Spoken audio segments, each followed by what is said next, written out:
बहुत आदमी तो जीना ही नहीं चाहता। किडनी का मरीज का ये हालत हो जाता है डायलिसिस और कराते कराते, वो किडनी का मरीज उसके परिवार का लोग चाहता ही नहीं कि वो बचे। ये स्थिति है। हमारे पास तो मरीज ऐसे ऐसे भी आते हैं जो कि कहते हैं कि हमको नहीं जीना है।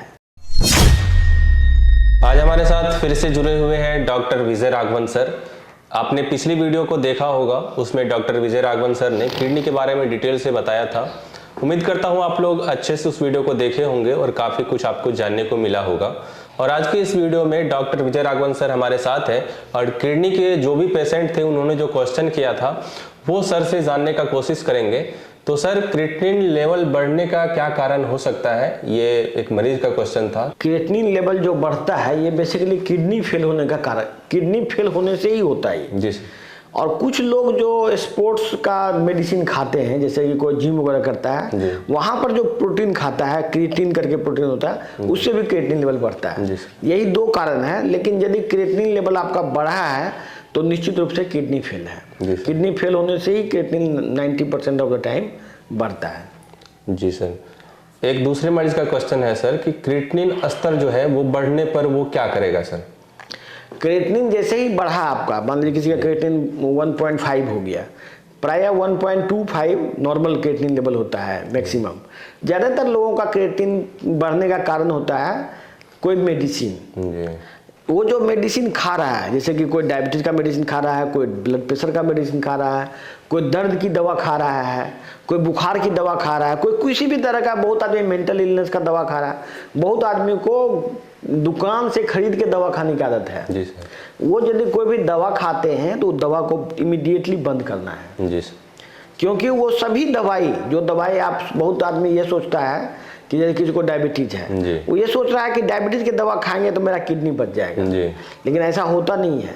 यदि किडनी खराब हो रहा है तो आपको डायबिटीज की सारी दवा इमीडिएट बंद करना होगा। यदि आप नहीं बंद करेंगे तो क्रिएटिनिन बढ़ने से क्या होता है कि आपके शरीर का, जैसे कि कोई आदमी का दवा का डोज है 10 मिलीग्राम और किडनी के खराब होने पर वो दवा का डोज हो जाएगा 1 मिलीग्राम। मतलब दवा का डोज सीधे 1/10 हो जाता है। ऐसे कंडीशन में उसी दवाई से, जो दवाई से उसको पहले कोई दिक्कत नहीं था, अब उस दवाई से उतना ही डोज में उसकी डेथ हो सकती है और बहुत सीरियस कंडीशन में वो जा सकता है। मतलब कोई भी दवा का डोज किडनी के मरीज में 1/10 हो जाता है, मतलब 10वां भाग हो जाता है। लोग ये बात जानते नहीं है। लोग सोचते हैं कि हम इससे किडनी बचा रहे हैं, लेकिन उसी से उसको जानलेवा टाइप का रिएक्शन होता है। जी सर।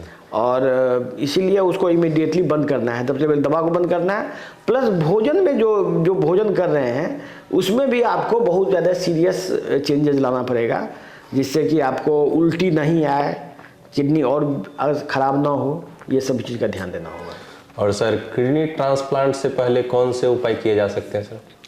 देखिए, किडनी ट्रांसप्लांट के बारे में बहुत तरह का गलतफहमी फैला हुआ है। सरकार भी किडनी ट्रांसप्लांट पर रोक लगाना चाहती है।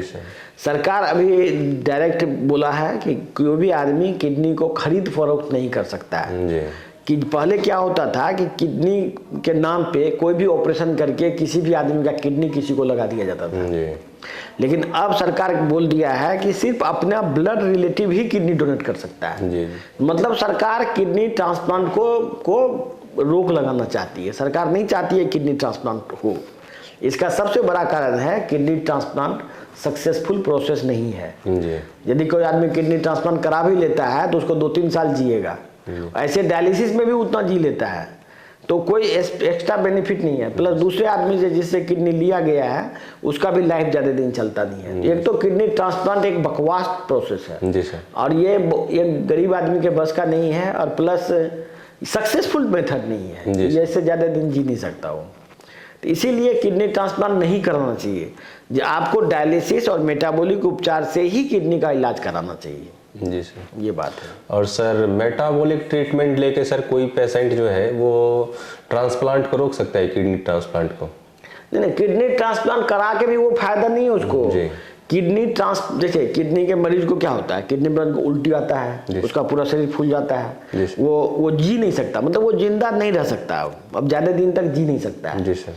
तो इसीलिए ना लोग अलग अलग तरह का उपाय करता है। कोई डायलिसिस कराता है, कोई ट्रांसप्लांट कराता है, कोई कुछ करता है। तो वो सब लाइफ को जिंदा रखने के लिए, उस मरीज को जो आदमी नहीं जिंदा रह सकता है, जी सर। जिंदा रखने का 3 तरीका है, एक डायलिसिस है, एक ट्रांसप्लांट है, दूसरा मेटाबॉलिक ट्रीटमेंट है। तो सबसे ज़्यादा जो लंबा जिंदगी दे सकता है वो है मेटाबॉलिक ट्रीटमेंट, जो हमारे ट्रीटमेंट में है, पिछले 10 साल से जिंदा है और किसी तरह का कोई डायलिसिस या कुछ नहीं ले रहा है। तो ऐसा मरीज बहुत सारा है, जो कि डायलिसिस वाले में बहुत रेयर ही कोई मरीज मिलता है जो कि जिंदा रहता है 5 साल जिंदा रहने वाला डायलिसिस में बहुत कम। और ट्रांसप्लांट तो और भी रेयर है, ट्रांसप्लांट तो आपको कहीं मिलेगा नहीं। जैसे कि डायलिसिस का मरीज दिख जाता है, ट्रांसप्लांट का मरीज तो पूरे गांव में क्या पूरे शहर में 5 ठो मिलेगा मुश्किल से। तो ट्रांसप्लांट तो एक अनसक्सेसफुल मेथड है, ये फालतू है, ये इसको कराना नहीं चाहिए। जी सर। और सर GFR कैसे बढ़ाया जा सकता है? GFR पे कि देखिए, जैसे किडनी है तो किडनी के में जैसे चलनी होता है ना, छकनी, चाय का छकनी, उसी टाइप का किडनी होता है। तो उसमें जो छकनी से जो ब्लड फिल्टर होता है उसी में जाम हो जाता है, तो ये फिल्ट्रेशन प्रोसेस बंद हो जाता है जी। उसी से मतलब इसको यहाँ का जो छकनी का जो पोर्स है उसको खोलने के लिए डिटॉक्स प्रोसेस होता है। हम लोग जो प्रोसेस करते हैं नेचुरोपैथी में और मेटाबॉलिक ट्रीटमेंट में, उसको बोलते हैं डिटॉक्सिफिकेशन। जैसे ही डिटॉक्स होता है किडनी, तो उसका पोर्स का साइज बढ़ जाता है और उसका फिल्ट्रेशन बढ़ जाता है। उसी से फिल्ट्रेशन जब बढ़ेगा तो GFR बढ़ेगा, फिर उसी से क्रिएटिनिन घट जाएगा। ये सब एक ही चीज है जी। वो बेसिकली डिटॉक्स प्रोसेस है, किडनी का डिटॉक्स करते हैं हम लोग जी। और किडनी पेशेंट को अक्सर देखा जाता है कि सर जो उनका पेशाब कम हो जाता है, सर इसका क्या कारण है? वही तो, GFR कम गया, मान लीजिए फिल्ट्रेशन ही कम गया तो पेशाब घट जाएगा जी। और यदि आप इसको डिटॉक्स करते हैं तो धीरे धीरे पेशाब का मात्रा बढ़ेगा, GFR बढ़ जाएगा तो फिर ठीक हो जाएगा। ठीक है। देखिए, अब प्रॉब्लम जद्दोजहद यहाँ जिंदगी बचाने की है, किसी तरह वो आदमी कुछ दिन जी ले, ये वाली बात हो रही है। ये अब डिपेंड करेगा वो आदमी का प्रेजेंट सिचुएशन कैसा है। यदि मान लीजिए थोड़ा मोड़ा किडनी खराब है, मान लीजिए क्रिएटिनिन 4, 5, 6 तक है, वो तो पूरा ठीक हो जाएगा। लेकिन यदि किसी का क्रिएटिनिन बहुत बढ़ गया है और एकदम लास्ट स्टेज में, तो कुछ दिन तक वो जी सकता है और उसके जिंदगी को बढ़ाया जा सकता है, डिपेंडिंग की उसके अंदर इच्छा शक्ति जीने की कैसी है। बहुत आदमी तो जीना ही नहीं चाहता। किडनी का मरीज का ये हालत हो जाता है, डायलिसिस और कराते कराते वो किडनी का मरीज, उसके परिवार का लोग चाहता ही नहीं कि वो बचे। ये स्थिति है। हमारे पास तो मरीज ऐसे ऐसे भी आते हैं जो कि कहते हैं कि हमको नहीं जीना है। अच्छा, ऐसा भी होता है।